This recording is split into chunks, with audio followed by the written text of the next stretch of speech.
Bonjour à tous, je suis Dr Rachid Taheri, je suis ophtalmologiste installé à Granville. Je m'intéresse beaucoup à la chirurgie de la cataracte et dans notre papier paru au Journal français d'ophtalmologie, nous avons parlé des voies de recherche de ce que sera la chirurgie de la cataracte de demain. On sait très bien que la chirurgie de la cataracte est la chirurgie la plus pratiquée au monde, avec à peu près 20 millions d'actes réalisés tous les ans, et qu'on a l'impression, durant les dernières années, qu'on a atteint un plateau et qu'il n'y a plus de nouveautés, qu'il n'y a plus que des améliorations, d'incrémentation. Est-ce que cela est vrai? Donc nous avons fait une revue de la littérature, une revue de ce qui est en train de se faire, et vous allez voir qu'il y a vraiment plusieurs voies qui sont en cours de développement. La première voie, celle qui me paraît vraiment la plus intéressante, c'est celle de la photoémulsification, où je me suis associé à l'équipe du CHU de Saint-Étienne, que je remercie vivement, et donc qui vont nous parler dans leur partie du Femtomatrix de la photoémulsification.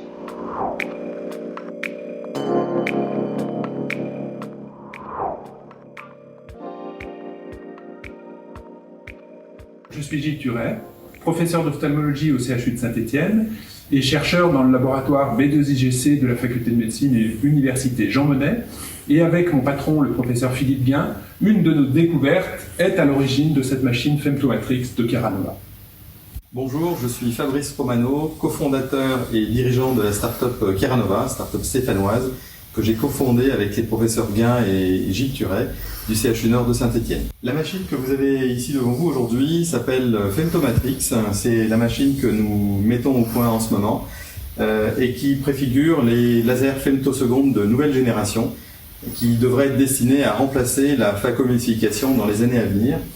Car cette machine est équipée d'un laser femtoseconde ultra rapide, unique au monde. C'est une technologie qui permet d'aller jusqu'à 20 fois plus vite que les lasers traditionnels et qui permettra pour la première fois de réaliser une véritable photoémulsification du cristallin qui permettra aux chirurgiens ensuite de se passer complètement de la pièce à main à ultrasons et de recourir uniquement à une canule d'irrigation-aspiration pour aspirer les débris du cristallin précédemment prédécoupés par ce laser femtoseconde.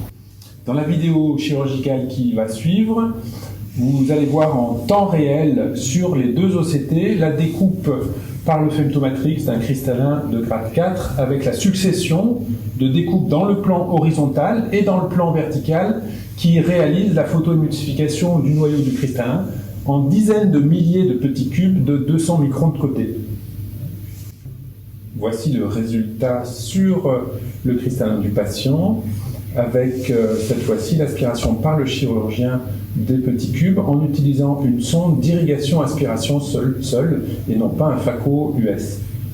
Donc vous voyez très bien que les petits cubes rentrent très aisément dans la bouche de l'IA. Le principe du laser femtoseconde ultra rapide de Keranova repose sur la modification du front d'onde du faisceau laser. Cette modification est obtenue avec un module électronique ultra rapide qu'on appelle un SLM qui permet de modifier le front d'onde et d'avoir au final non pas un seul spot mais une matrice de spots comme dans l'exemple ici. Donc à chaque envoi d'une impulsion laser, nous obtenons non pas un mais une multitude de spots, dans cet exemple 6. Au tir suivant, 6 autres spots s'ajoutent aux 6 premiers mais ils sont décalés un petit peu et ainsi de suite.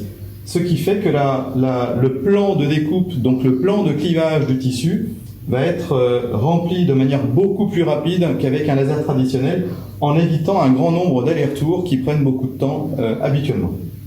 L'utilisation du laser Femtomatrix avec sa caractéristique multispot doit obligatoirement passer par la gestion très précise de l'énergie utilisée lors de l'opération.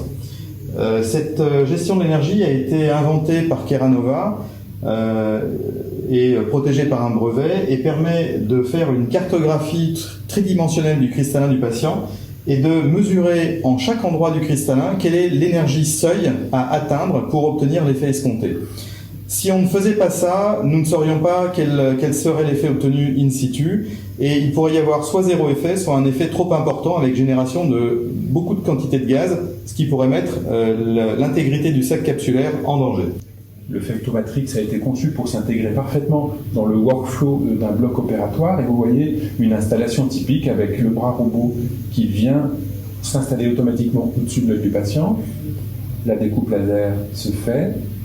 Lorsque la découpe laser est terminée, le bras va se ranger automatiquement et le chirurgien peut continuer sa chirurgie en saisissant son microscope et en continuant son geste. La deuxième voie dont nous parlons dans notre papier est la voie du laser nanoseconde. Alors, cette technologie existe déjà depuis plusieurs années. Malheureusement, elle n'est pas encore suffisamment diffusée. Elle a déjà le marquage CE et FDA. Le principe, c'est que au lieu d'utiliser des ultrasons pour la chirurgie de la cataracte, on va utiliser des impacts de laser YAG. Ces impacts de laser YAG sont formés dans une unité centrale qui va acheminer l'impact de laser YAG, qui va venir frapper sur une terminaison en titane et induire une onde de choc qui va induire l'énergie qui va émulsifier notre cristallin.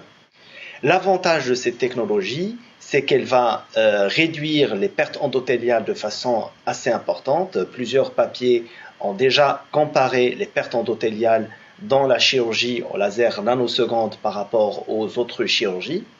Le point faible, c'est surtout qu'elle n'arrive pas à émulsifier les noyaux les plus durs avec un système de fluidique effectivement qui arrive au maximum de ses capacités pour les cataractes de grade 4 et 5. Ça reste quand même malgré tout une technologie très intéressante qui pourrait avoir sa place dans les prochaines années. La troisième voie dont nous parlons dans notre papier est la technologie Catapulse. Donc, il s'agit d'une technologie qui a été développée par une boîte américaine. Le principe de ce dispositif, c'est qu'on ne va pas utiliser d'ultrasons, on va utiliser plutôt des cycles de vide pulsés. Et donc ce vide va faire aspirer le fragment cristallinien qui va venir taper contre l'extrémité de la pièce à main et induire l'énergie nécessaire pour casser et fragmenter le noyau. Alors, l'avantage de cette technologie, c'est qu'il y a moins de pertes endothéliales par rapport à une phacoémulsification classique. Donc, sur une série qui a déjà été publiée et que nous citons dans notre papier, il y a quasiment 48% de moins de pertes endothéliales à J30 par rapport à une série de patients qui ont été opérés de phacoémulsification. L'inconvénient de cette technologie, c'est que malheureusement, elle n'est pas suffisamment efficace, en tout cas pour le moment, pour la version actuelle, n'est pas suffisamment efficace pour les cristallins durs au-delà du grade 3. La quatrième voie dont nous parlons dans notre papier est celle de la chirurgie robotique. Donc, cette chirurgie existe déjà depuis plusieurs années dans d'autres spécialités, notamment la chirurgie urologique et la chirurgie viscérale. Pour la chirurgie ophtalmologique, elle est à un stade qui est assez précoce, donc il y a déjà essentiellement des développements en chirurgie rétinienne. Aujourd'hui, il existe un seul système qui a en fait un label en utilisation ophtalmo, mais en chirurgie rétinienne, qui est obtenu par la société Precise. Pour la chirurgie de la cataracte, on est encore sur un stade qui est encore plus précoce de développement. Alors, plusieurs études ont été réalisées sur des dispositifs déjà existants, mais en off-label, notamment sur le système d'Avinci, où le professeur Tristan Boursier avait fait une série en utilisant en fait des kits de Kitaro et ils se sont rendus compte que la chirurgie de la cataracte était tout à fait faisable sur ces kits. Donc il y a une voie qui est ouverte. Pour ce qui est des développements, il y a plusieurs systèmes qui sont en cours de développement, notamment le système IRIS, qui a été développé par une équipe de l'université de Los Angeles. Et donc, ce système va permettre une extraction semi-automatisée du cristallin en utilisant un guidage OCT. Nous décrivons aussi dans notre papier un autre système, donc le système AXIS, qui a été développé par une équipe de l'université de Cambridge. Le principe de ce système, c'est que le chirurgien va utiliser en fait deux joysticks qui vont téléguider des extrémités robotisées et en regardant sur un écran. Alors cela permet d'augmenter la précision de façon très importante et puis surtout c'est un système qui est doté de systèmes de freinage en fait en cas de mouvement qui peuvent être jugés dangereux. Donc si on s'approche trop de la capsule, en fait le robot va s'arrêter et ne va pas aller au-delà de la zone dangereuse. Donc aujourd'hui, globalement, la recherche avance en chirurgie robotique, en chirurgie ophtalmologique de façon générale, mais aussi en chirurgie de la cataracte.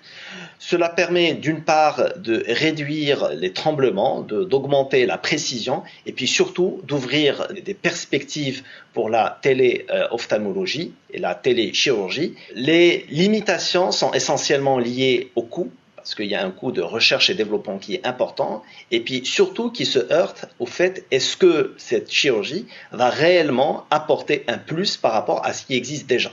Alors pourquoi aller faire compliqué si on peut faire simple? Pourquoi aller développer une technologie qui est coûteuse si on peut effectivement avoir une chirurgie qui existe déjà et qui marche déjà très très bien? En tout cas, c'est en train d'avancer.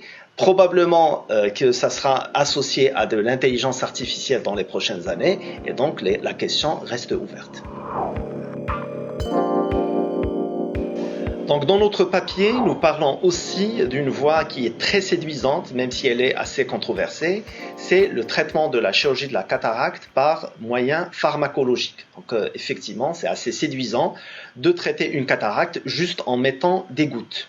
Et donc, il y a plusieurs molécules que nous développons dans notre papier, notamment le N-acétylcarnosine, la voie des chaperones, le lanostérol, mais aussi l'acide rosmarinique. Alors, il y a plusieurs papiers qui ont été faits sur des modèles animaux, donc cela permet de réduire la vitesse de la cataracte, même de la faire régresser, notamment chez des modèles animaux, chez des chiens, chez des rats, mais aussi chez des lapins. Il n'y a que des modèles animaux et effectivement, il serait intéressant de développer cette voie de recherche chez l'humain.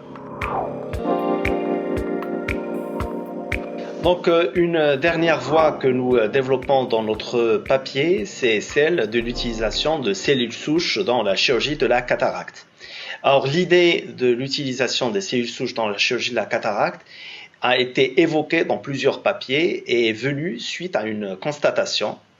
Quand on opère la cataracte chez les enfants en faisant un petit rexis, on se rend compte qu'au bout d'un certain moment, il y a un cristallin, un néocristallin qui se forme et qui est en forme de beignet. Et donc, il y a une équipe qui a travaillé sur ça, notamment d'abord sur des modèles animaux. Elle a fait des chirurgies de la cataracte en réalisant des tout petits rexis, mais qui ne passent pas par le centre, mais plutôt en périphérie. Donc, sur les modèles animaux, il y a eu une restitution de cristallin grâce aux cellules souches qui sont présentes sur la face postérieure de la capsule antérieure. Et par la suite, ils ont fait une analyse, une étude sur un groupe d'enfants, des nourrissons, donc 12 enfants exactement. Et il s'est avéré qu'au bout de quelques mois, il y a eu une restitution de cristallin dont le diamètre antéro-postérieur était équivalent à l'autre œil. Donc ça reste une voie qui est très intéressante, donc il n'y a pas d'autres études qui ont été faites, et effectivement ça ouvre la perspective de restitution de cristallin. Le seul problème c'est que ça se heurte à des freins, notamment d'une part éthique, mais d'autre part, par exemple chez l'adulte, nous ne pouvons pas faire une cataracte techniquement en faisant un tout petit rexis périphérique.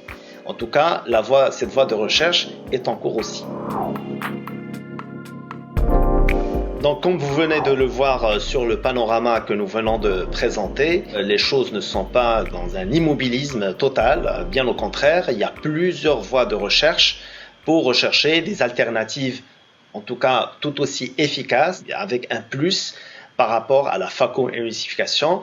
Certainement, la phacoémulsification reste aujourd'hui et restera pendant quelques années le gold standard de la chirurgie de la cataracte. La voie qui effectivement pourra la détrôner dans quelques temps sera probablement la photoémulsification.